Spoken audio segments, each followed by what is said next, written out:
El día de hoy vamos a avanzar dos temas, tema 2 y tema 3, porque son temas relativamente cortos, además de que en el tema 2 están incluidas algunas cosas que ya vimos en el tema anterior. Este tema se denomina clasificación genética y bacteriana. ¿Qué vendría a ser la materia que estamos llevando? La bacteriología no es más que una rama de la microbiología, un pedacito, que estudia las características de forma, función, organización taxonómica y las enfermedades que producen las bacterias tanto en el ser humano como en los animales. Las bacterias fueron descritas por primera vez por un naturalista llamado Anton van Leeuwenhoek. Por ello es que ustedes tienen que tratar de absorber lo más que puedan en bacteriología, porque cuando llevan microbiología recuerdan de nuevo bacterias, pero ya no lo vuelven a llevar, sino que como ya lo conocieron, lo que hacen es poner en práctica todos los conocimientos adquiridos, porque microbiología involucra parasitología que ya vieron, bacteriología que estamos viendo ahora y micología y virología que lo ven el semestre siguiente. Con respecto a la clasificación bacteriana, esta no es más que el ordenamiento de los microorganismos en grupos taxonómicos, se denominan, de acuerdo a alguna semejanza o a la capacidad de interrelacionarse entre sí. Estos se clasifican en que lo más pequeñito se denomina especie, lo que le sigue es género, más grande la familia, más grande el orden, más grande la clase, más grande la división y lo más grande es el reino. Ahora yo no necesito que para cada bacteria, porque cada bacteria es diferente, ustedes se aprendan especie, género, familia, orden, clase, división y reino, porque ni yo me la sé. ¿Qué necesito que aprendan? Este orden, ¿ya? Que empieza en especie, que la especie vendría a ser un grupo de microorganismos que cumplen características comunes entre sí. Un género es un conjunto de especies, una familia, un conjunto de géneros, un orden, un conjunto de familias, una clase, un conjunto de órdenes, una división, un conjunto de clases y un reino, un conjunto de divisiones. Entonces, si ustedes conocen este orden y conocen el concepto de especie, es simple que me puedan dar el concepto de cualquiera de ellos. Ahora bien, nosotros en bacteriología trabajamos con lo que se denomina el sistema binomial. ¿En qué consiste? En que el género va escrito siempre la primera letra con mayúscula y el resto va en minúsculas, y la especie va toda en minúsculas. Si lo escribo diferente está mal. Y el nombre, tanto género como especie, debe ir escrito en letra cursiva o en su defecto, si yo no puedo escribir en letra cursiva, letra normal subrayada.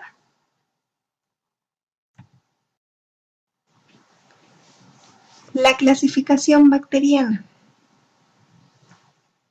Ya hemos visto algunas formas de clasificación, tenemos muchas opciones para clasificar a las bacterias. Hemos visto las clasificaciones de temperatura, por ejemplo, aquellas bacterias que requieren temperaturas bajas, que se llaman psicrófilas, menores de 20, las mesófilas, que requieren temperaturas intermedias, y las termófilas, que aguantan temperaturas elevadas, de acuerdo a las necesidades de pH. Los alcalófilos, pH altos, los neutrófilos, pH neutros, y los acidófilos, pH bajo, ácido. De acuerdo a las necesidades de oxígeno también,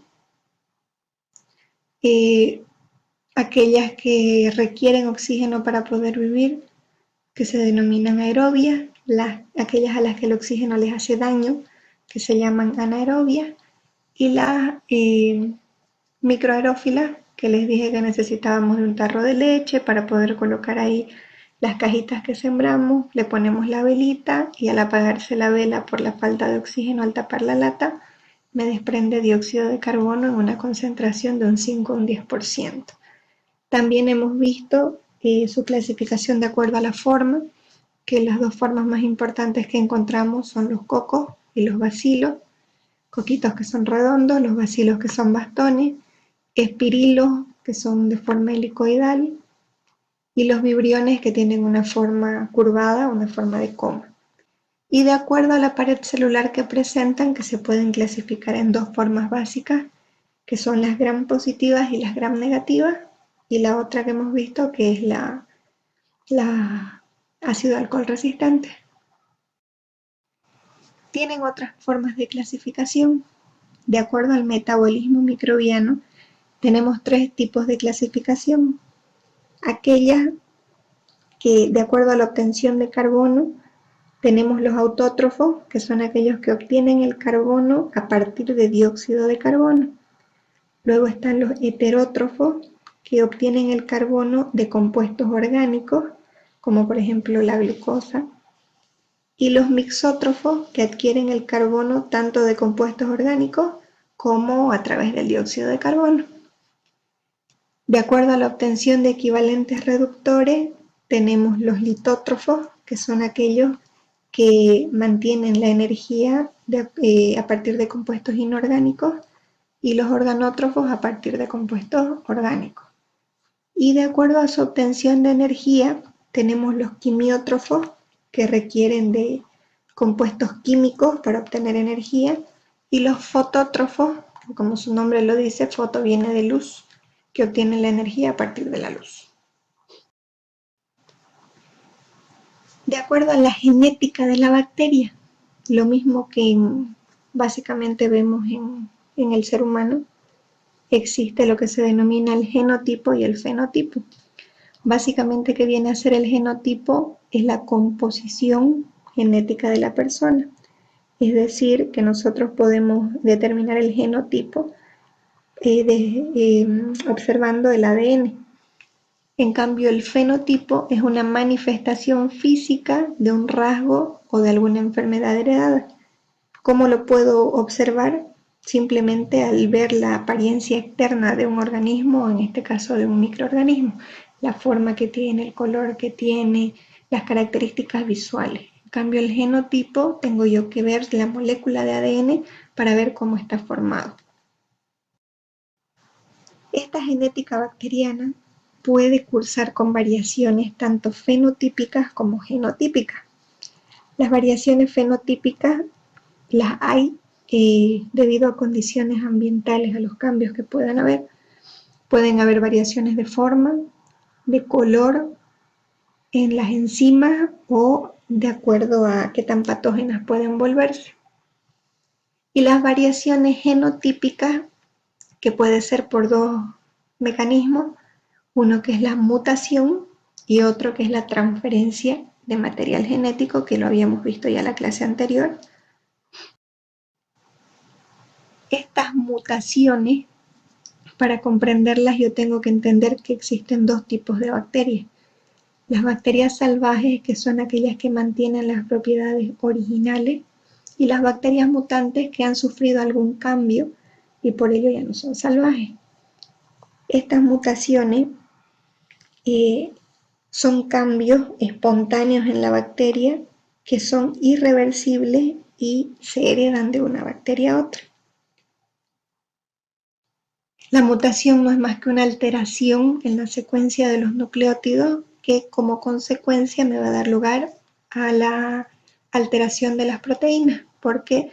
Porque el material genético es el que va al final a transcribir, traducir las proteínas, ¿no? Eso lo hemos aprendido en biología.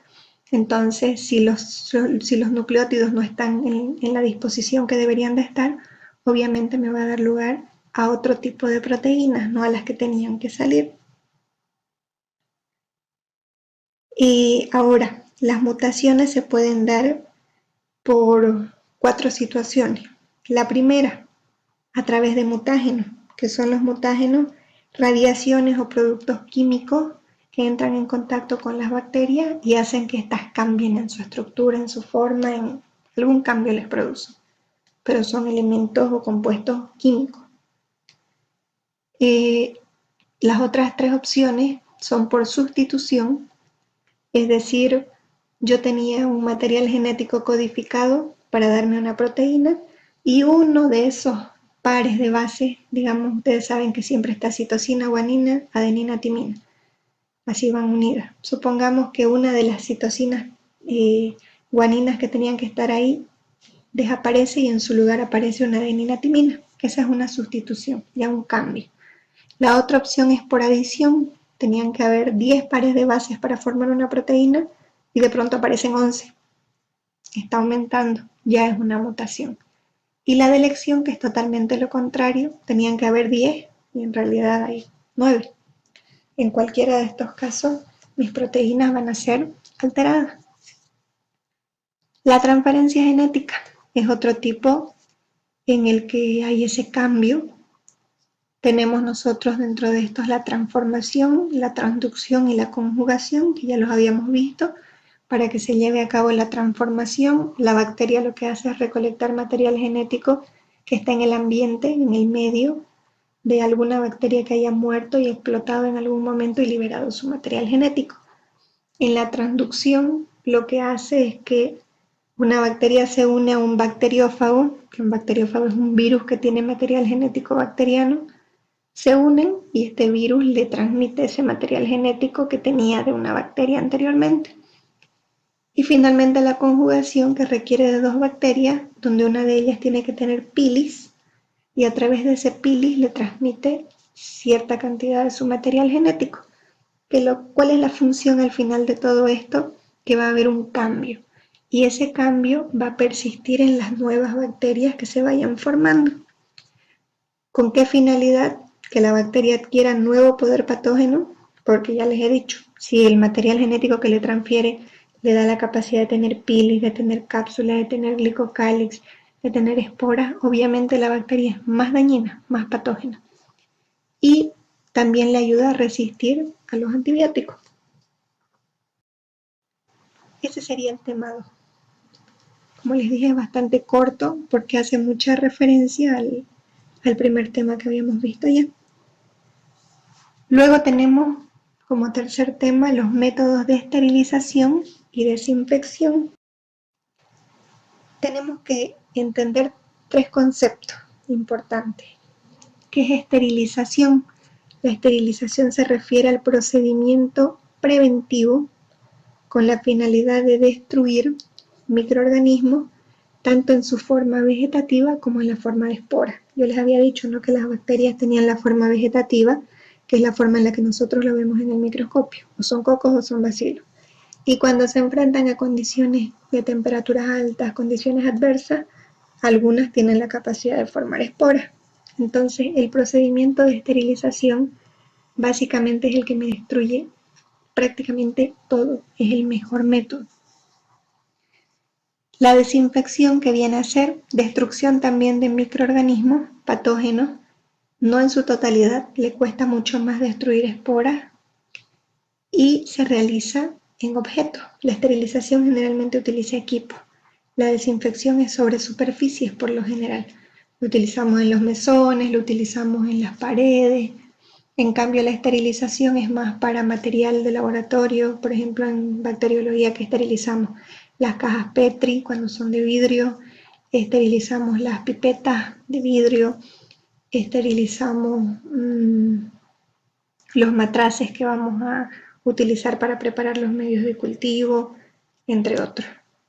Y la antisepsia, que se refiere también a la destrucción de microorganismos, pero aquellos microorganismos que están en organismos vivos. O sea, un antiséptico yo lo utilizo en material vivo, un desinfectante en material inerte, sin vida. Un ejemplo de esterilización que más utilizamos en bacteriología vendría a ser el horno. En el horno nosotros llevamos para esterilizar nuestro material que vamos a utilizar, o el autoclave, que se utiliza para colocar ahí y esterilizar los medios de cultivo que preparamos. En cuanto a desinfectante, el más utilizado es la lavandina, que tiene que tener una concentración adecuada. Y en cuanto a un antiséptico, lo que estamos viendo ahorita en su auge, que es el alcohol en gel. Dentro de los métodos de esterilización tenemos métodos físicos, que se dividen en los de calor seco y los de calor húmedo. Dentro del calor seco tenemos la llama directa, el mechero, que lo utilizamos generalmente para esterilizar las asas de cultivo, que son esos fierritos que ven en la imagen. Y este es un cabo que es de plástico, y aquí está el fierro, que a veces es solamente en punta y otras veces es redondo. Y yo lo debo dejar ahí en la llama durante unos 15 a 20 segundos hasta que se me vuelva, como lo ven ahí, de color rojo, rojo vivo, que significa que ya está estéril. El aire caliente, utilizamos los hornos de esterilización, que es aquí donde colocamos el material de vidrio envuelto en papel madera. Requiere entre 150 a 190 grados por una hora para que el material esté estéril. Dentro de los de calor húmedo tenemos el agua hirviente, que si bien hirviente lo conocemos a 100 grados, sabemos que no hierve a los 100, no llega hasta los 100 aquí, por un aproximado de 10 a 30 minutos, que también me sirve para material de vidrio, incluso para algunos plásticos. La pasteurización, que es la que se utiliza en la leche, en la fabricación de la leche, por ejemplo, que requiere subidas y bajadas de temperatura hasta los 65 grados centígrados por 3 días. Y el vapor de agua, que se utiliza bastante en bacteriología, que es el llamado autoclave, que es este aparatito que ven aquí, que funciona básicamente como una olla a presión, donde lo que yo hago es colocar aquí mis medios de cultivo o el material que quiero esterilizar, se tapa, es un cierre hermético como la olla a presión y tiene un termostato, y esto se coloca a 121 grados por unos 15 a 20 minutos. Dentro de los métodos mecánicos, el que más conocemos, el que hemos visto alguna vez, es el método de filtración, que se utilizan filtros con poros de diferentes diámetros de acuerdo al microorganismo que se desea remover. Después tenemos las radiaciones ionizantes de alta energía, como los rayos X y los rayos gamma, que se utilizan más que todo para material plástico, gomas, y las radiaciones ionizantes de baja energía, como los rayos ultravioleta, que nosotros lo utilizamos, y dicen quirófanos y superficies, nosotros lo utilizamos en las llamadas cabinas de bioseguridad, que son unas campanas de fierro generalmente, que tienen una capa protectora de vidrio en la parte delantera, que uno trabaja en esas cabinas para evitar el contagio con algún germen que está manipulando. Entonces yo les he dicho a ustedes, acostúmbrense a trabajar detrás del mechero porque no tenemos esa cabina.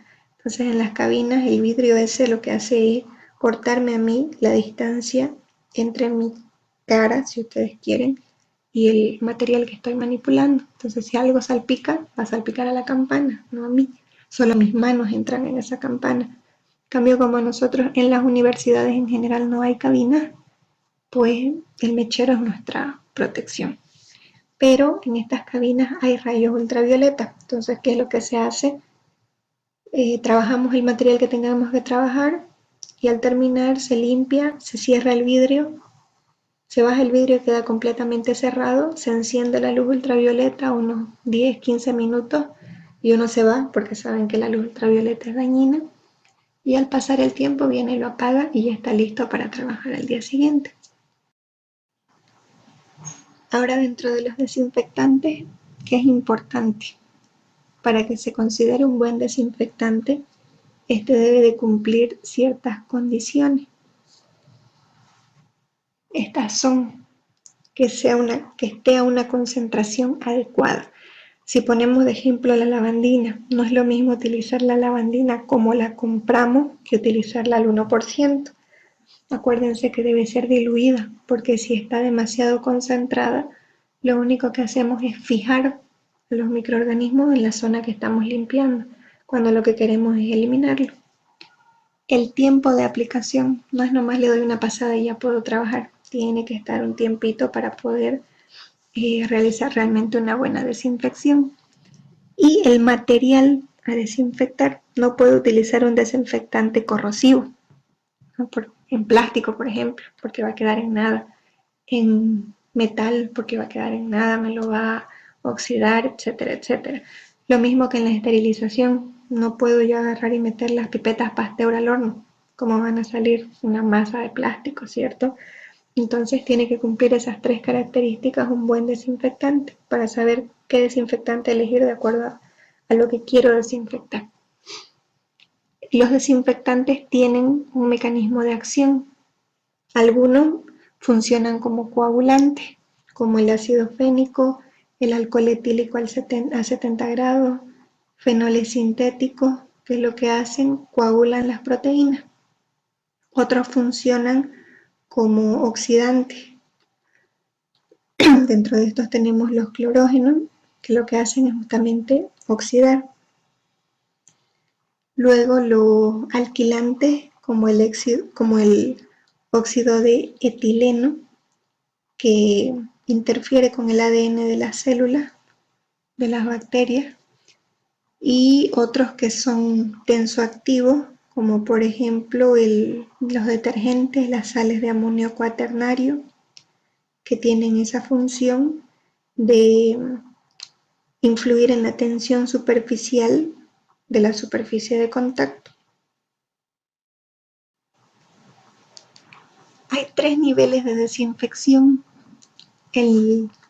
la desinfección de bajo nivel, la desinfección de nivel intermedio y la desinfección de alto nivel. La de bajo nivel, ¿qué me va a eliminar? La mayoría de las bacterias, pero solo en su forma vegetativa, no las esporas, hongos y virus. No puede eliminar esporas, no puede eliminar Mycobacterium tuberculosis y le cuesta con algunos virus. La desinfección de nivel intermedio elimina la forma vegetativa de las bacterias, hongos y virus también, que aumenta aquí la destrucción de Mycobacterium tuberculosis, pero sigue sin eliminar esporas y virus resistentes. Y la de alto nivel elimina todos los microorganismos, incluyendo los virus resistentes y las esporas bacterianas. Básicamente este nivel de desinfección se compararía mucho con la esterilización porque me elimina casi todo. Y ahí tienen algunos ejemplos. Ahora, nosotros en bacteriología, además de estudiarla la bacteria, necesitamos ver cómo eliminarla, porque la bacteria, ¿qué es lo que me está haciendo? Me está produciendo daño si es que está en mi organismo, una bacteria patógena. Entonces, ¿con qué la eliminamos? Con el uso de antibióticos o antimicrobianos. Estos antimicrobianos, que son simplemente elementos químicos que pudiesen ser naturales o sintéticos, que lo que hacen es eliminar o al menos reducir el desarrollo de los microorganismos, de las bacterias. De acuerdo a esto se clasifican en 3 tipos los antimicrobianos, de acuerdo al efecto que producen. Algunos son bacteriostáticos. ¿Qué hace un bacteriostático? Inhibe el crecimiento microbiano, solamente evita que éste se siga desarrollando, que se siga multiplicando, pero la bacteria no va a morir.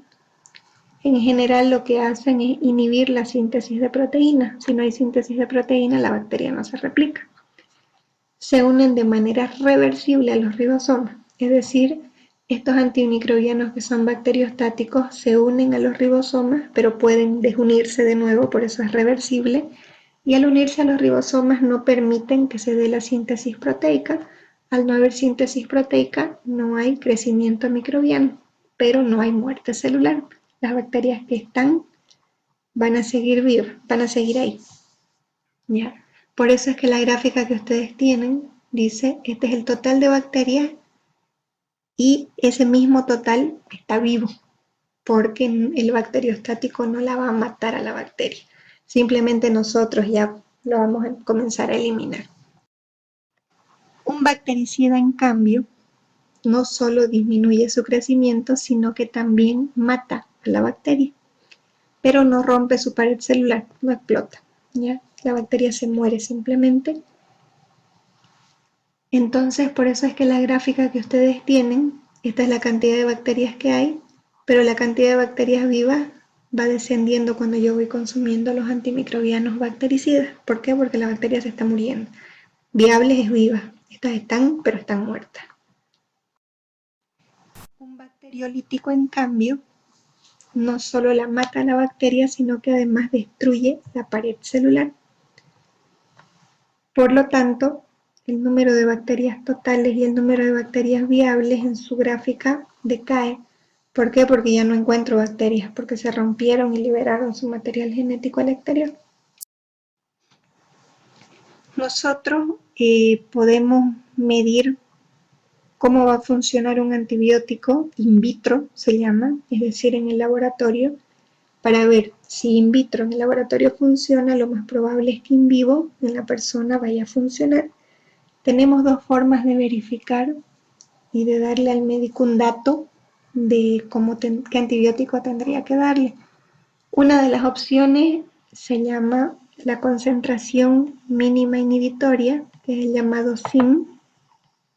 La otra opción se llama el método, se los voy a anotar aquí abajito, el método de Kirby-Bauer,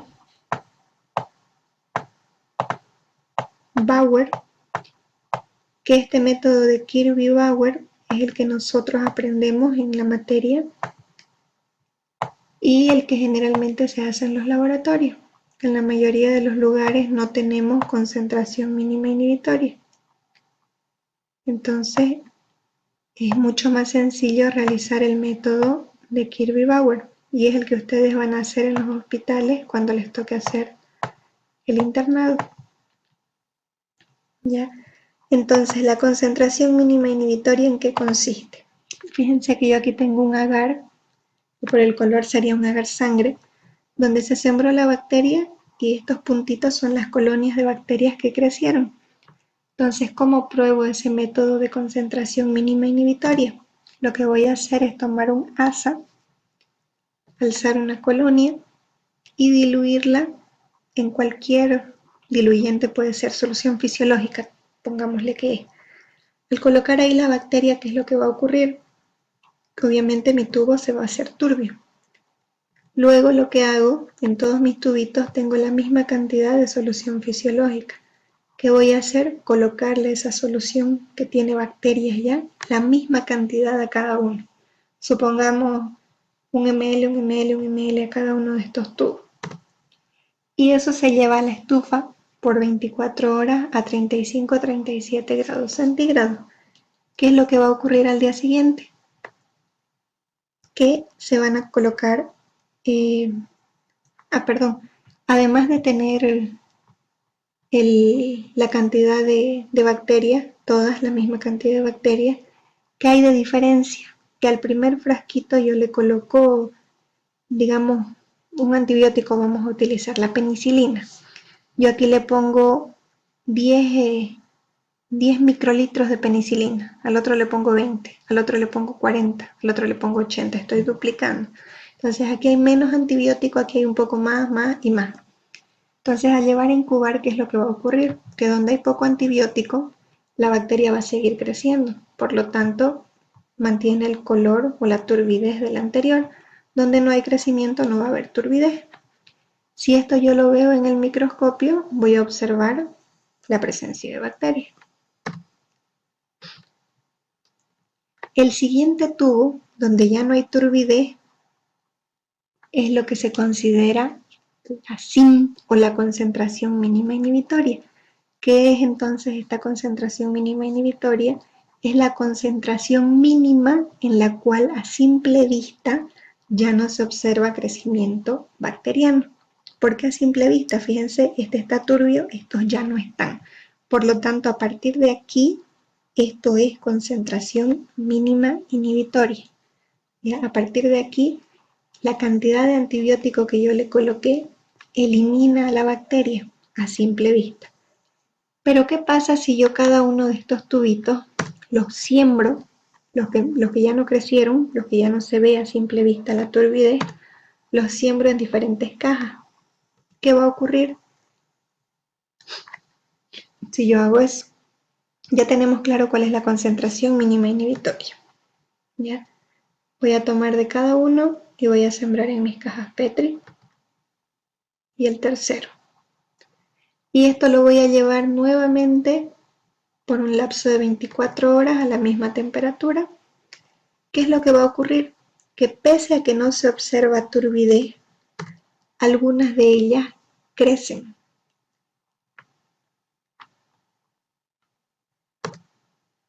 y estas colonias son idénticas a las colonias iniciales. Entonces, a partir del siguiente, donde ya no hay crecimiento, esto es otro término que se conoce con el nombre de concentración bactericida mínima.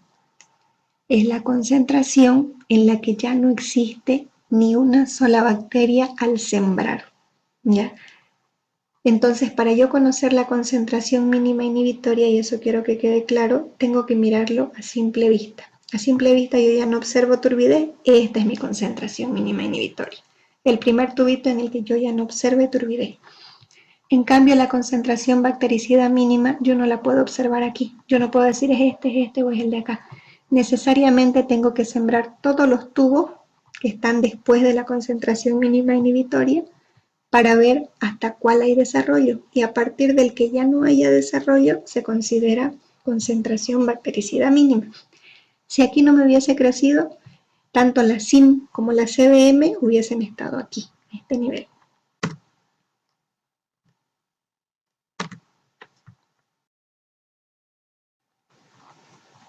Este otro es el método que les decía, el de Kirby-Bauer, que se llama también método de difusión en agar con discos de celulosa. Que la diferencia es que aquí yo lo que hago es sembrar a mi bacteria en 3 direcciones diferentes, como hicimos la prueba de la novobiosina, y se colocan discos. La novobiosina yo les dije que era un disco, entonces estos son discos que se colocan ahí. Y luego de ponerlo 24 horas en la estufa, yo voy a ver la formación de halos. Aquí hay un halo, no creció la bacteria aquí. Aquí también hay halo, aquí un halo no muy grande, y que aquí no hay. ¿Ya? Entonces, ¿qué es lo que voy a hacer? Medir. No habíamos dicho que hay que medir esta distancia con la regla y compararlo con las tablas de identificación para ver en las tablas a partir de qué tamaño me dice que es sensible y a partir de qué tamaño me dice que es resistente. Porque para cada antibiótico la medida es diferente. La novobiosina su tamaño era menor a 16 resistente, mayor o igual a 16 sensible. Cada antibiótico tiene medidas distintas. La concentración mínima inhibitoria, en cambio, que es la que acabamos de ver, ¿en qué consiste? Les repito, cantidades iguales de diluyente, cantidades iguales de bacteria, lo que varía es la cantidad de antibiótico que yo le coloco. Aquí le puedo poner 1 gramo, aquí 2 gramos, 4 gramos, 8 gramos, 16 gramos. Y como mido, si aquí hay turbidez, no es concentración mínima inhibitoria. Aquí igual hay turbidez, no es concentración mínima inhibitoria. Este tubo se mantiene igual que como estaba al inicio. Entonces, esta es la concentración mínima inhibitoria. Para saber la concentración bactericida mínima que tendría que hacer, sembrar tanto este, que es el de la concentración mínima inhibitoria, como los que le siguen, que están también sin turbidez, y en el que vea yo crecimiento, en el que vea puntos que crecieron, lo descarto, y el siguiente en el que ya no hay crecimiento se consideraría concentración bactericida mínima. Lo mismo aquí, ¿cuál sería la concentración mínima inhibitoria? Fíjense, todos los tubos tienen la misma cantidad de disolvente, la misma cantidad de bacterias, que varía la cantidad de antibiótico que le han colocado. Aquí hay menos y este último tiene más. Estos están turbios, en cambio este está sin turbidez. Esta es la concentración mínima inhibitoria. Y la bactericida que tendría que hacer, sembrar este y este. Y en el que ya no se vea desarrollo en mi caja, el siguiente se considera concentración bactericida mínima. Lo mismo aquí, concentración mínima inhibitoria sería este tubo de aquí. A partir de aquí están límpidos, estos están turbios. Concentración mínima inhibitoria. La bactericida que tendría que hacer, sembrar este, y ver en cuál ya no hay desarrollo, y esa es mi concentración bactericida mínima. Este de aquí es un método relativamente nuevo, más que todo para nosotros, que se llama el método del Epsilon Test, que se lo conoce también como I-Test. Básicamente es una mezcla entre los dos métodos anteriores. ¿Por qué una mezcla? Porque si se fijan, son tiras de papel filtro. Los discos son de papel filtro también, los que se utilizan para el Kirby Bauer. La diferencia es que estas tiritas tienen un antibiótico en diferentes concentraciones. Lo que hacíamos aquí, colocar diferentes concentraciones. El método es el mismo que el de Kirby Bauer, se siembra en toda la extensión y luego lo que se hace es colocar la tira. Y yo me fijo, aquí tienen, miren, concentraciones bajas y va subiendo. Entonces, a partir del momento en el que se vea esto, este hueco, que significa que la bacteria no crece ya. Entonces, en este caso, a partir de 4 gramos o miligramos o microgramos o como esté, a partir de 4 le funciona al paciente. Obviamente ya si le doy 6, 8, 12 le va a funcionar también, pero si le doy menos de 4 no le funciona. Entonces, al médico yo le puedo dar un valor. ¿Ya? En cambio, en los discos del anterior, en el que utilizamos para la novobiosina, por ejemplo, yo no le puedo dar la concentración, solo le puedo decir es sensible o es resistente, dele o no le dé. Ya la dosis la decide el médico porque yo no sé.